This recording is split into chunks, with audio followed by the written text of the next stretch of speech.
매일 성경과 함께하는 아름빛 교회의 말씀 묵상, 아름빛 바이블 킷 시간입니다. 2023년 6월 8일 목요일, 오늘 함께 묵상할 본문은 로마서 7장 1절에서 13절 말씀입니다. 오늘 본문에서 함께 주목하고자 하는 말씀은 로마서 7장 1절에서 6절 말씀입니다. 형제들아, 내가 법 아는 자들에게 말하노니 너희는 그 법이 사람이 살 동안만 그를 주관하는 줄 알지 못하느냐. 남편 있는 여인이 그 남편 생전에는 법으로 그에게 매인받으나 만일 그 남편이 죽으면 남편의 법에서 벗어나느니라. 그러므로 만일 그 남편 생전에 다른 남자에게 가면 음녀라. 그러나 만일 남편이 죽으면 그 법에서 자유롭게 되나니 다른 남자에게 갈지라도 음녀가 되지 아니하느니라. 그러므로 내 형제들아, 너희도 그리스도의 몸으로 말미암아 율법에 대하여 죽임을 당하였으니 이는 다르니 곧 죽은 자 가운데서 살아나신 이에게 가서 우리가 하나님을 위하여 열매를 맺게 하려 함이라. 우리가 육신에 있을 때에는 율법으로 말미암는 죄의 정욕이 우리 지체 중에 역사하여 우리로 사망을 위하여 열매를 맺게 하였더니 이제는 우리가 얽매였던 것에 대하여 죽었으므로 율법에서 벗어났으니 이러므로 우리가 영의 새로운 것으로 섬길 것이요 율법 조문의 묵은 것으로 아니할지니라. 로마서 큐티 행복하십니까? 잠시 큐티를 하는 이유와 목적을 되짚어보면 좋겠습니다. 큐티는 하루에 정해진 분량의 말씀을 읽고서 묵상하며 종일토록 되새김질하는 것입니다. 그러한 과정에서 우리는 그날그날의 말씀을 허락하신 하나님께 더욱 가까이 다가가게 됩니다. 하나님의 음성을 담고자 더욱 가까이 가서 귀를 기울이게 됩니다. 소음 가득한 세상 속에서 하나님의 말씀에 집중하게 됩니다. 살아계신 하나님과 말씀을 통하여 동행할 수 있는 특권, 이것이 큐티를 하는 이유일 것입니다. 동시에 이것이 오늘 말씀에서 바울이 이야기하고자 하는 내용이기도 합니다. 오늘 말씀은 앞서 6장 15절에서 언급했던 가상의 질문의 두 번째 답변입니다. 앞서 바울은 이렇게 가상의 질문을 세웠는데요. 우리가 율법 아래 있지 않고 은혜 아래 있으니 이제는 마음 놓고 죄를 지어도 괜찮은가? 라는 질문이었습니다. 바울은 오늘 본문 1절부터 4절에서 새로운 결혼 관계에 비유하여 질문에 답하고 있습니다. 이어지는 5절과 6절에서는 답변에 보충을 하고 있는 상황입니다. 바울은 법이 살아있는 사람에게만 구속력을 가진다는 기본적인 사실을 예로 듭니다. 죽음은 법의 힘을 깨뜨립니다. 결혼은 구속력을 지닌 법적인 관계지만 남편과 아내 모두 살아있을 동안에만 그러합니다. 바울은 율법 아래에서 죄의 노예가 되었던 자들을 향하여 예수의 십자가 죽음이 그 율법 아래의 관계성을 깨뜨렸다고 표현합니다. 예수께서 나무에 달려 율법 아래에 있는 자들의 죄와 저주를 스스로 끌어안고 죽으심으로 인해 더 이상 율법 아래 죄인이라는 관계성은 청산되었음을 말하는 것이죠. 그리고는 이어지는 새로운 관계가 있다는 것을 선언합니다. 그것이 바로 부활하신 예수와의 연합, 곧 예수님과의 혼인관계를 이루게 되었다는 점입니다. 율법 아래에서 죄의 종, 노예 신분이었던 우리가 십자가의 죽음으로 인하여 그 관계를 청산했고 이제는 부활하신 예수와 연합하여 그분의 신부가 되었다는 것이 결혼 비유로 이야기하는 바울의 설명입니다. 바이블 키트를 시청하고 계시는 성도님들, 그 중에서도 기혼자분들께 질문 하나 드려볼게요. 결혼을 하신 분들은 미혼이었을 때와 비교했을 때 더 자유로우신가요?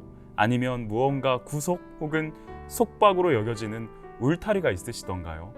쉽게 표현해 보자면 결혼을 하고 나서도 밤 늦게까지 내 자유대로 활동하고 내 마음대로 이 사람 저 사람 만나며 지낼 수 있으시던가요?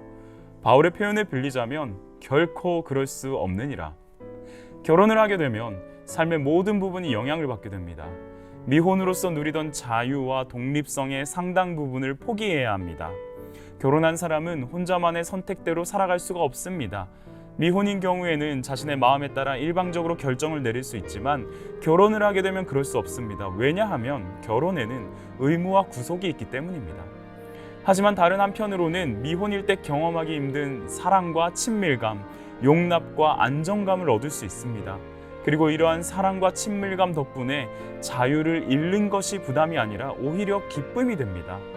행복한 결혼 관계에서는 우리의 모든 인생이 사랑하는 배우자의 소원과 갈망에 따라 영향을 받고 바뀌게 됩니다. 상대에게 즐거움을 주는 것에서 자신의 즐거움을 얻을 수 있게 됩니다. 사랑하는 배우자의 소원을 발견하려 애쓰고 그 소원에 맞게 자신의 삶을 바꾸는 데서 행복을 느끼기도 합니다. 이러한 의미로 바울은 그리스도인이 어떻게 사는가에 대한 궁극적인 해답을 줍니다. 그리스도인은 율법 아래에 있지 않습니다. 하나님의 거부에 대한 두려움 때문에 율법을 지키는 것이 아닙니다. 우리는 유대인들과 같이 하나님께 용납받거나 하나님께 가까이 가는 수단으로 또는 그분께 이르기 위한 계단으로, 다시 말해 구원의 방편으로 율법을 이용하지 않습니다. 그리스도의 완전한 삶과 죽음이야말로 우리가 하나님께 이르는 계단이며 이것으로 그리스도 안에서 용납을 받은 사람들입니다. 우리는 그리스도 안에서 우리 자신이 죽음으로써 옛 율법과의 결혼에서 놓여놨습니다. 그리스도와 결혼하고 성령이 우리 안에 거하기 때문에 우리는 새로운 방식으로 주를 섬기게 되는 것입니다. 이 새로운 방식에 대해서는 이후 로마서 8장 이후로 주목하게 될 것입니다. 지난주 아름빛 교회에서는 성년식이 있었습니다. 성년식 전날 이 대상자들과 오리엔테이션을 하면서 이런 이야기를 나누었습니다.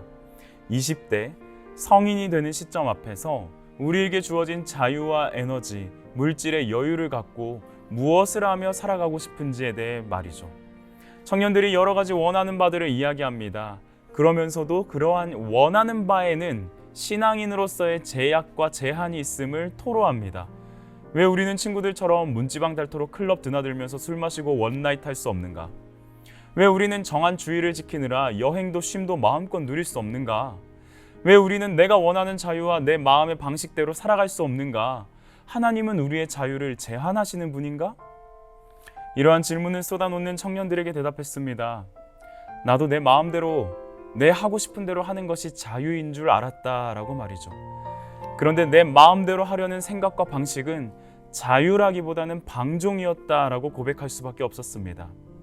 우리가 세상의 방식이 아니라 하나님의 방식으로 예수와 혼인한 자로 살게 되었다면 우리에게 주어진 자유는 하나님의 울타리 안에서의 자유입니다.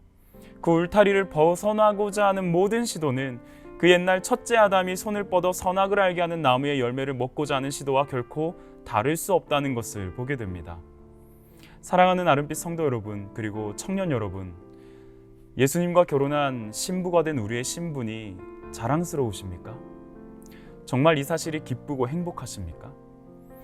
그렇다면 우리 삶의 태도와 자세는 신랑 되신 예수의 마음에 비수를 꽂는 신부가 아니어야 하지 않을까요?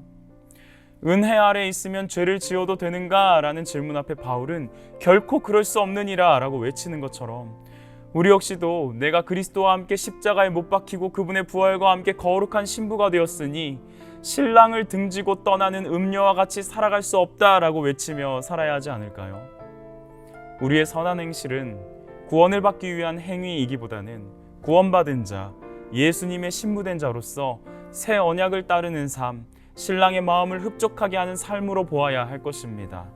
오늘 하루 우리의 삶이 신랑 되신 예수님과 깊은 사랑을 나누는 삶이 되기를 축복하며 기도합니다. 함께 기도하겠습니다. 나는 그리스도와 함께 십자가에 못 박혔습니다. 이제 내가 살고 있는 것은 내가 아닙니다. 그리스도께서 내 안에 살고 계십니다. 내가 지금 육신 안에서 살고 있는 삶은 나를 사랑하셔서 나를 위하여 자기 몸을 내어주신 하나님의 아들을 믿는 믿음 안에서 살아가는 것입니다. 노예에서 신부로 엄청난 신분의 변화가 나타났음에도 불구하고 여전히 다시금 노예의 자리로 돌아가려는 어리석음이 우리에게 있습니다. 신랑 되신 당신과의 혼인관계보다 내 마음대로 할 수 있었던 이전의 삶이 좋았노라며 하루에도 수번씩 당신과의 이혼을 생각하는 어리석은 마음입니다. 우리를 신부로 삼으시기 위해 당신께서 보여주셨던 십자가의 죽음과 무덤에서의 부활이 메마르고 갈라진 마음에 아무런 영향을 미치지 않아 너무나도 슬프고 괴롭습니다.